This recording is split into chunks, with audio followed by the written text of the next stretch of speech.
Mesdames et messieurs, chers amis, bonsoir. On m'a fait l'honneur, et je dois dire que c'est un honneur très important pour moi, de venir représenter la ville de Genève ici ce soir, d'autant plus que j'ai été parmi vous de longue date pour la lutte, pour ces luttes très importantes pour l'ensemble de la planète. Alors je tiens, au nom de la ville de Genève, à présenter nos salutations à Marianne, Odile et Blandine, ainsi qu'à l'ensemble.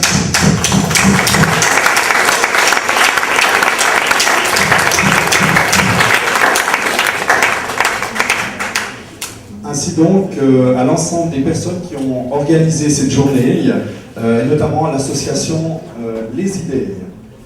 Ça me paraît très important et ça nous a paru dès le moment où on nous a demandé le soutien de la ville de Genève, très important de soutenir ce genre de manifestation parce que la mémoire, y compris en Afrique, non seulement est partout indispensable, non seulement ici à Genève, et c'est très difficile, la mémoire immédiate de certaines luttes disparaissent assez rapidement, mais c'est aussi important de la maintenir et de maintenir aussi les idées entre nos communautés, que ce soit la communauté africaine comme la communauté européenne. Donc au nom de la ville de Genève, je vous salue et je vous souhaite bonne soirée et bonne lutte fraternelle. Merci. Je passe la parole à Jean Sigler. Monsieur le Président, Madame Myriam Sankara, Odile et Blandine, Mesdames, Messieurs, je vous remercie beaucoup de l'honneur qui m'est fait de parler devant vous pendant un quart d'heure. Un quart d'heure. C'est coupé.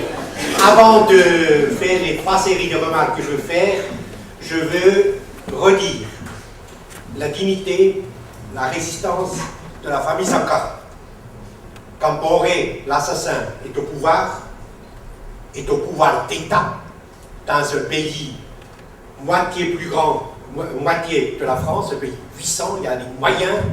Il s'est présenté à la famille Sankara, malheureusement le papa vient de mourir, avec des cadeaux, avec de l'argent. Il a dit, taisez-vous, ralliez-vous à moi, oublions, rejoignez le camp de Kamporé. La famille Sankara a refusé, jusqu'à ce jour. Et je trouve, quand on a peu d'argent, je me permets de le dire, vous ne peignez pas dans la richesse. Quand on vit durement, Madame Sankara en exil à Montpellier, Odile, grande artiste dont nous avons vu la pièce tout à l'heure, Blandine, ici, sociologue, à Genève, d'avoir le courage pendant 20 ans de dire à l'assassin, nous ne te parlons pas, tu peux nous offrir n'importe quel cadeau, des montagnes d'or, nous ne te serrons pas la main, je trouve, là, ils ont rendu service à l'histoire, au peuple du Burkina et à nous tous.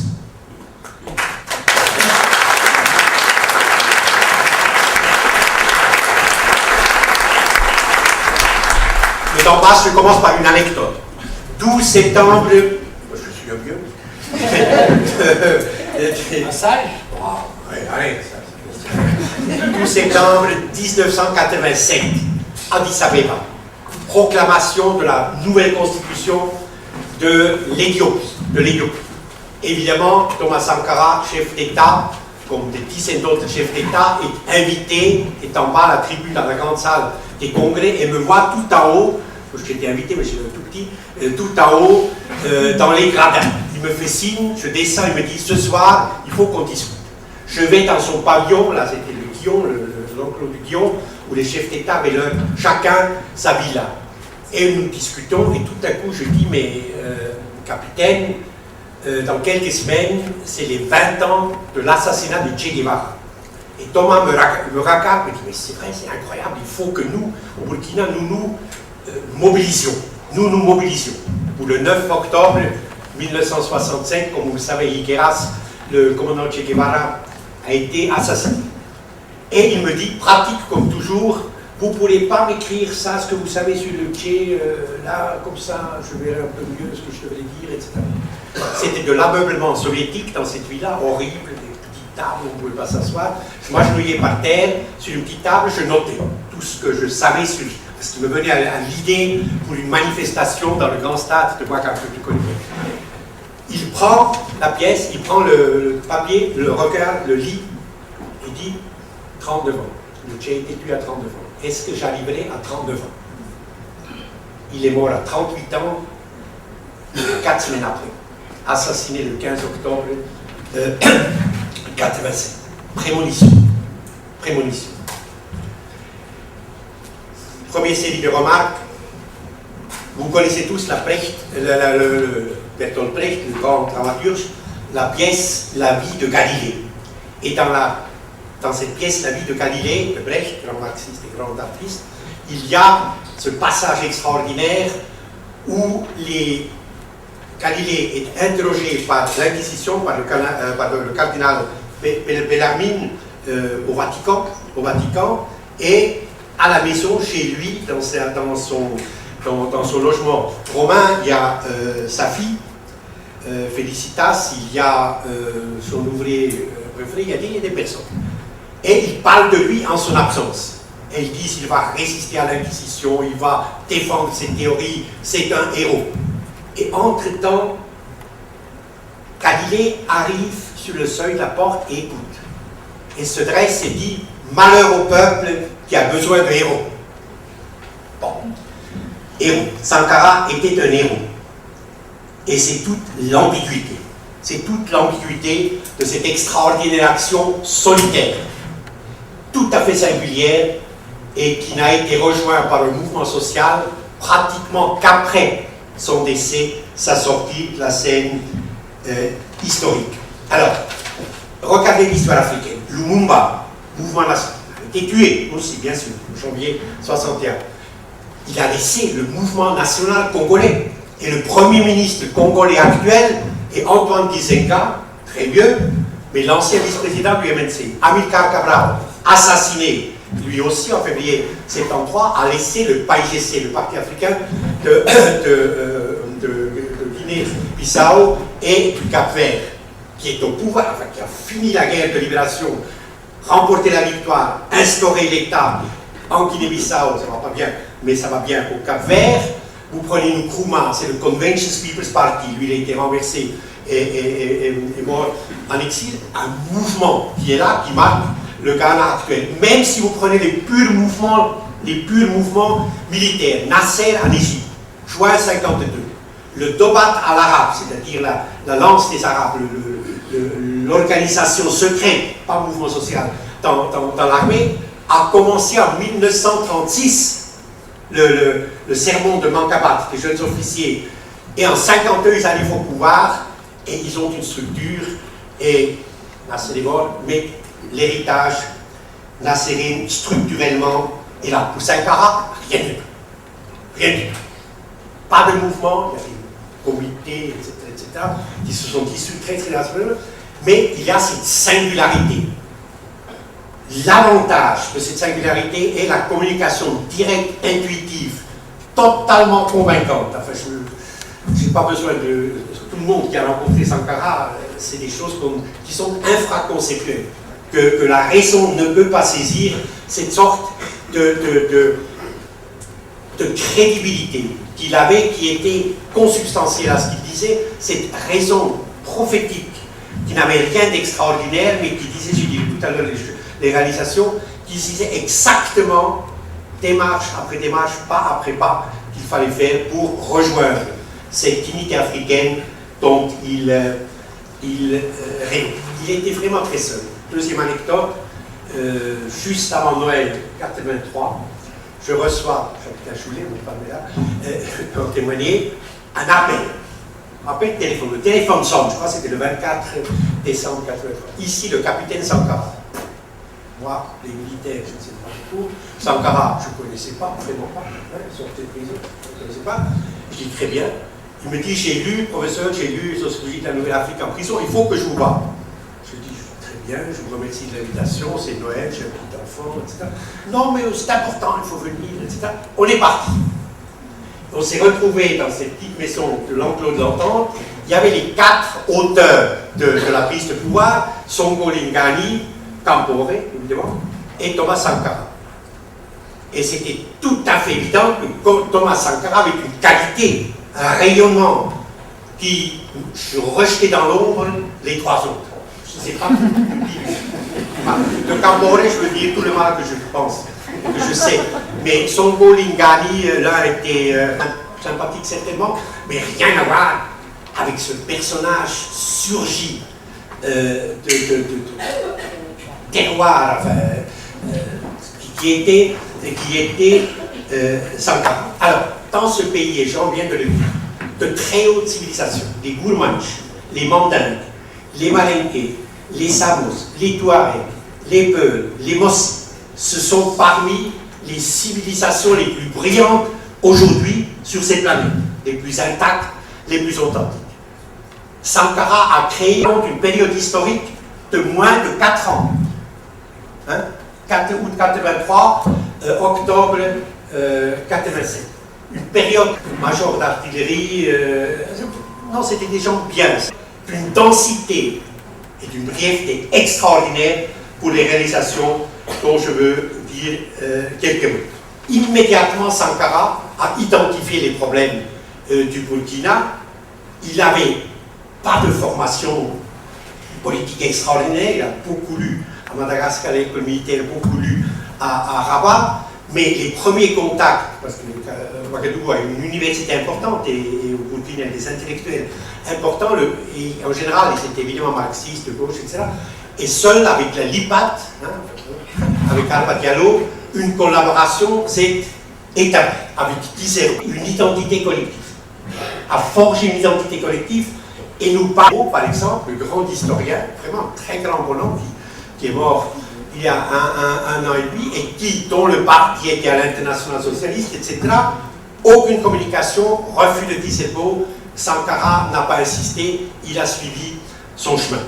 Alors qu'est-ce qu'il a fait? Et il faut quand même, je le dis un peu bureaucratiquement, un peu bureaucratiquement, quand même dire, au-delà de cette inspiration qu'il nous a donnée par une intelligence totalement libre et totalement investie par la normativité avec l'eschatologie socialiste, c'est-à-dire par un monde qui va vers la justice, la liberté et l'émancipation de l'homme, les transformations concrètes du pays ont été extraordinaires, provoquées par cette force de mobilisation qui émanait de sa seule parole. La faim, 1983, programme alimentaire mondial, 39,5% de la population du Burkina sont gravement et en permanence sous-alimentés. En 1983, le déficit céréalier, essentiellement du mil, était de plus de 200 000 tonnes. 87, autosuffisance alimentaire, grâce au travail collectif, grâce à l'irrigation, etc. La faim disparaît en 4 ans du Burkina. Ensuite,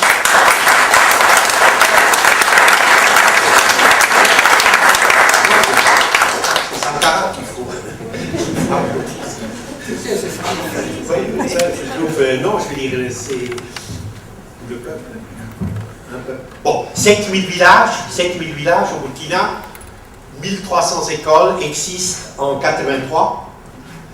Pour la 6e, c'est-à-dire le passage à l'étape supérieure, il y avait 3300 places pour 22 000 enfants. 87, la 6e, tout le monde la passe. Tout le monde la passe. C'est-à-dire 22 000 places ont été, non, il y a 4,8% de pression démographique en plus, donc ça fait à peu près 30 000 nouvelles places au secondaire, pour le réel du privé, ont été créées.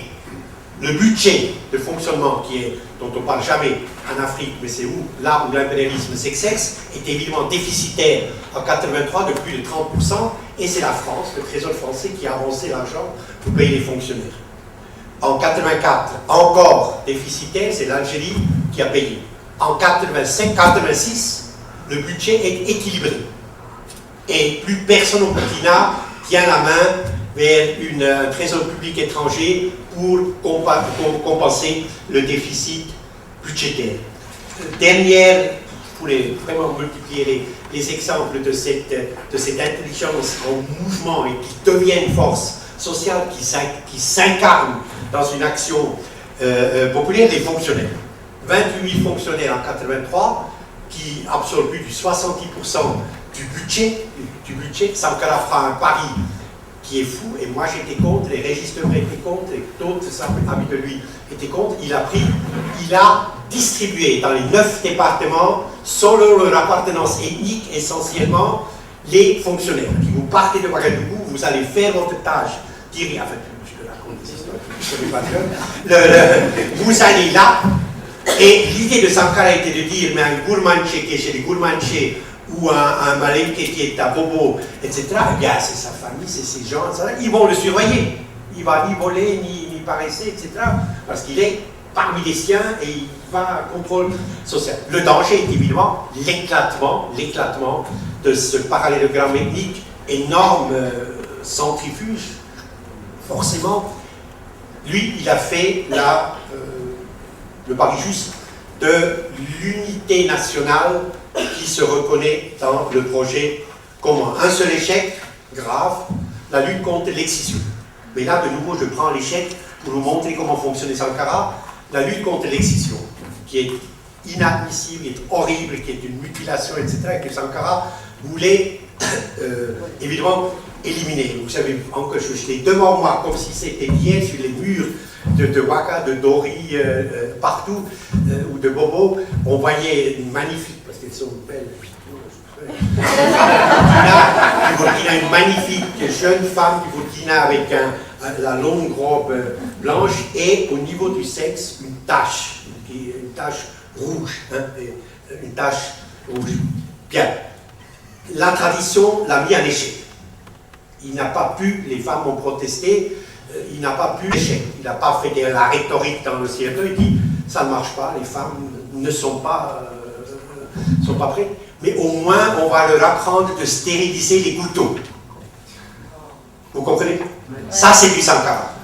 Au moins que plus personne ne meure de l'infection, des couteaux rouillés, de toutes ces horreurs supplémentaires. Et puis un jour, l'histoire. Bon. Alors, j'arrive au bout. Ça, c'est le bonheur du héros.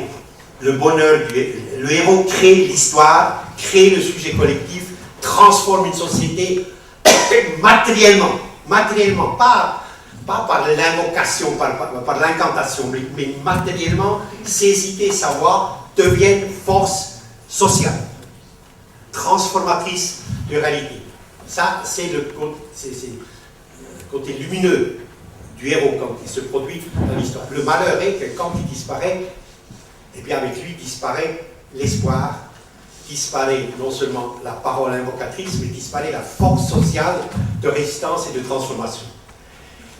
Ce que le Burkina est devenu maintenant est une plaie dans l'Afrique. Je prends 2 exemples. Son assassin, Camporé, il se fait réélire habituellement selon la méthode habituelle du trucage.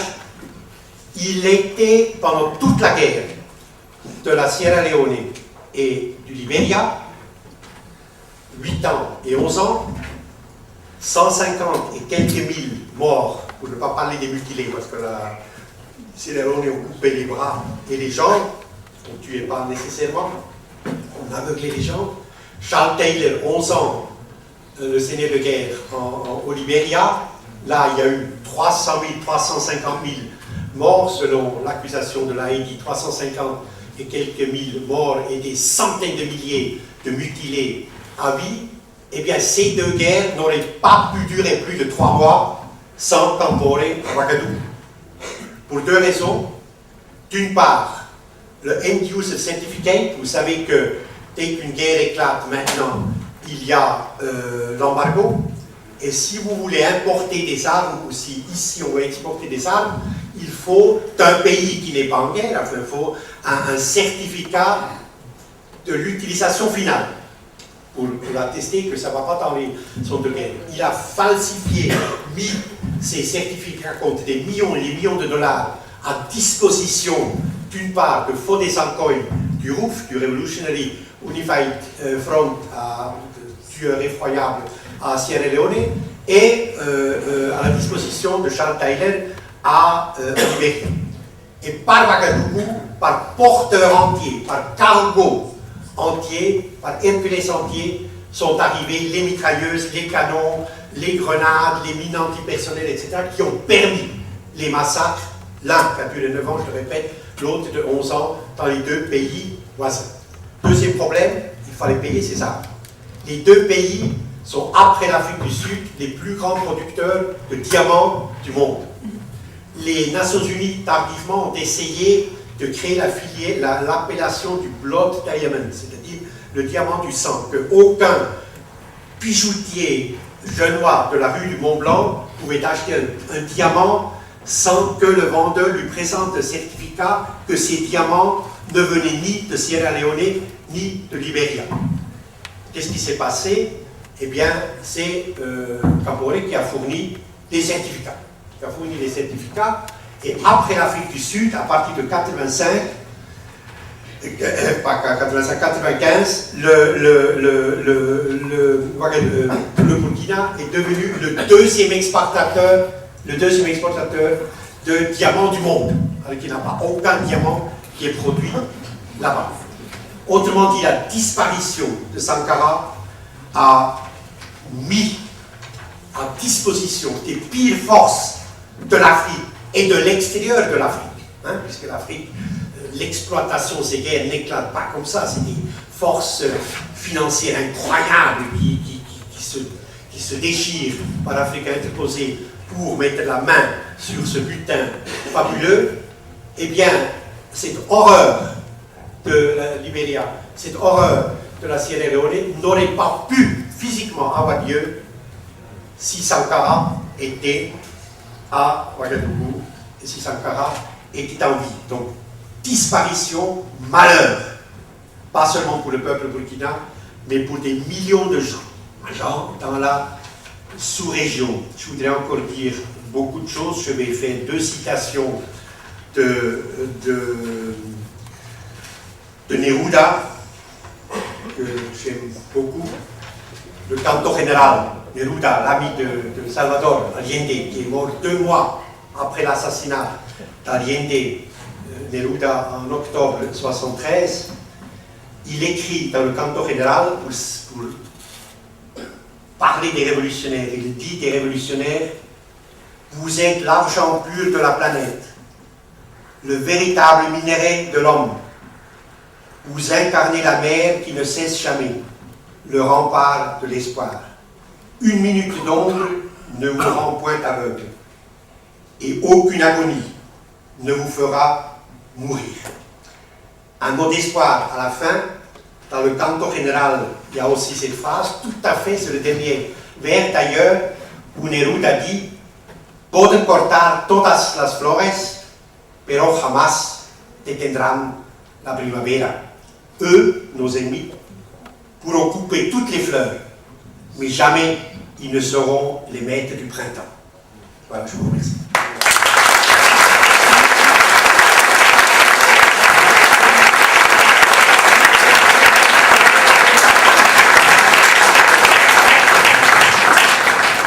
Merci beaucoup. Je vais passer la parole à Aziz Fall, qui n'était pas sur le programme aujourd'hui et qui va probablement expliquer pourquoi, et qui est du comité Justice pour Sankara, qui est coordinateur du collectif de 22 avocats qui militent pour que justice soit faite, pour que le crime de Sankara soit reconnu et pour que les coupables soient jugés. Merci beaucoup. Je demanderai aux personnes qui sont debout s'ils veulent bien venir s'asseoir. Il y a quelques places, elles ne sont pas réservées. Et je demanderai aux autres qui sont assis, pendant qu'ils s'ébranlent, de se lever, car Thomas disait: quand le peuple se lève, l'impérialisme tremble.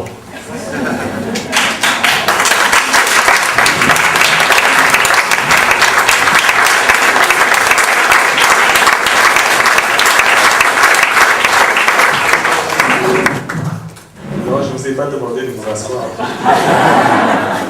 Je voulais vous demander quelques secondes de silence et de recueillement pour Thomas Sankara, parce que c'est grâce à lui que nous sommes ici aussi ce soir. Et Bien que nous fassions beaucoup de choses, c'est la seule façon par laquelle nous pourrions nous recueillir quelques instants.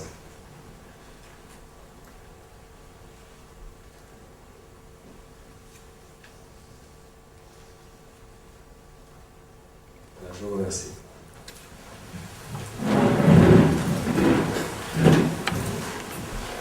Vous savez, c'est avec un immense plaisir, en fait, je dirais même un bonheur complet, que je suis de retour dans la ville de Genève, où j'étais venu présenter le plan de notre groupe dans le cas du Burundi en 1996. Il s'agissait d'un plan d'interposition. C'était à l'hôtel Intercontinental et j'avais été très impressionné par le luxe de la cité. C'est une ville d'autant plus paradoxale qu'elle nous a accordé la victoire. Mais c'est d'autant plus paradoxal que cette victoire, elle n'en a pas beaucoup parlé. C'est ici même à Genève qu'a eu lieu le premier précédent juridique dans la lutte contre l'impunité en Afrique. C'est ici même à Genève, au siège des Nations Unies et dans l'histoire des Nations Unies, que pour la première fois dans l'histoire des Nations Unies, on a véritablement donné des droits à un président assassiné. Et curieusement, les médias genevois n'en ont pas parlé. Et pourtant, à Genève, où je compte bien de nombreux amis, je sais que beaucoup ne sont pas amnésiques et savent que la question de l'impunité est une question vieille. C'est ici même à Genève qu'a été assassiné Félix Moumié, leader de l'UPC, par la main noire. L'assassin a pu bénéficier d'une impunité totale. Et comme Jean Ziegler l'a si bien dit, l'histoire de l'Afrique est constellée de martyrs. En fait, il n'y a pas d'exception. Tous ceux qui ont véritablement osé changer la condition d'Afrique, lui donner sa souveraineté, lutter pour la satisfaction des biens essentiels de la population, éviter le néocolonialisme, tous ces gens l'ont payé de leur vie. Nous sommes ici dans la salle Mahatma Gandhi. L'image montre Mahatma Gandhi, à qui les autorités anglaises avaient interdit de faire la marche du sel, d'aller le prendre sur l'autre bord de l'océan Indien, faire ce pas historique avec un petit groupe d'hommes et se retrouver avec des millions de l'autre côté consacrant l'indépendance de l'Inde. Il avait quelque chose en commun avec Thomas Sankara. Il filait son coton, le coton indien, afin que les Indiens ne s'habillent pas avec le coton de Manchester. Et Thomas Sankara faisait la même chose. Il voulait que les Burkinabés s'habillent avec le faso d'Afani. Mais beaucoup de Burkinabés n'avaient pas compris.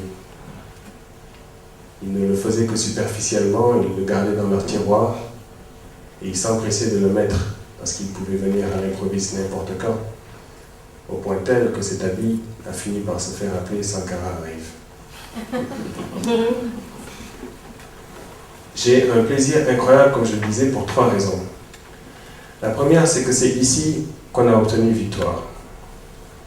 La deuxième, c'est que pour la première fois, je parle devant Mariam Sankara, que j'ai connue il y a quelques jours. Contrairement à ce que beaucoup de gens pensent, nous ne nous connaissions même pas. Nous nous parlions tout le temps.